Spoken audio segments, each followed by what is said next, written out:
Hi, I'm Steve Birch with Trilogy Visual Media, and I'm here to talk about the Dracast 1000 and 500 lights. So I recently purchased two of the 1000s and one of the 500s, using one of the 1000s right now as my key light.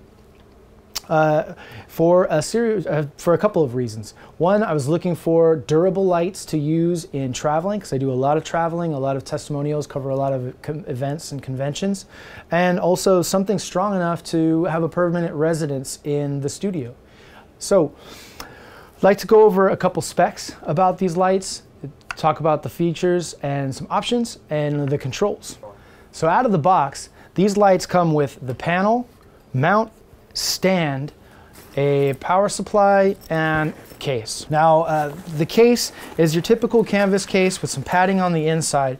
One thing I noticed right away is that as is, the light usually has this portion of the stand, the mount, on there, and they don't fit in the bags very well with the light panel and the mount together.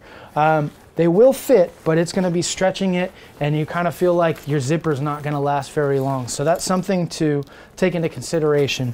You may want to remove the mount from the light if you're going to travel around with it. So with the Dracast lights, you have a lot of options.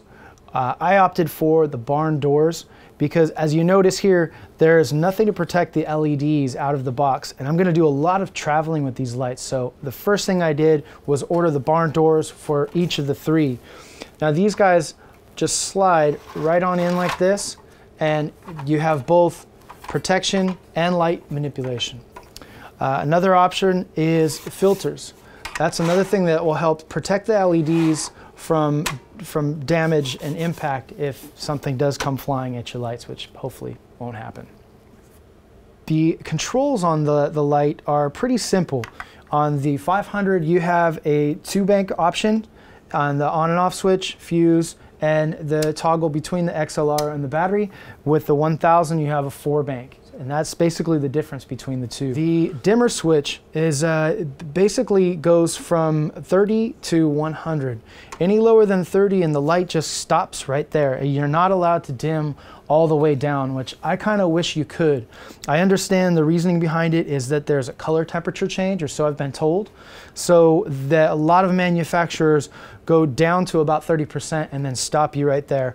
But personally, just from a creative view or a creative approach, I wish that I could take it down to 0 just so I had that minimal light option. And I can actually give you an example of that right there.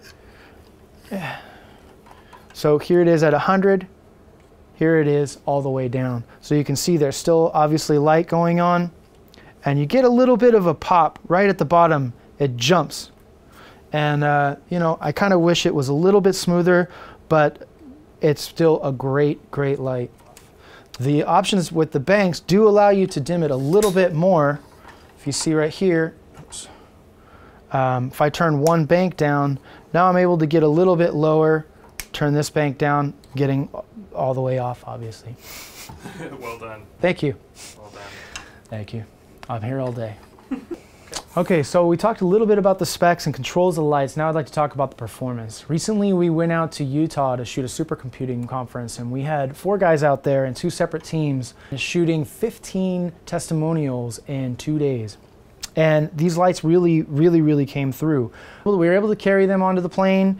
They are super light, so when you move to your next shot, you can just pick it right up, pick your camera right up, and head on over. And that was one of the main reasons that I decided to buy this set of lights and go with LEDs, because that is the majority of shooting that we do when we're covering conventions, is a lot of running around. So these lights really worked out perfect, and they're powerful enough to have to make a permanent home for themselves in the studio. If you're looking for a solid and reasonably priced LED solution, I highly recommend the Dracast. I did a lot of research, and I was unable to find anything else with comparable features in this price range. If you have any other questions, please feel free to email me, leave a comment at the bottom of the video, or find out more information at Dracast.com. Thank you.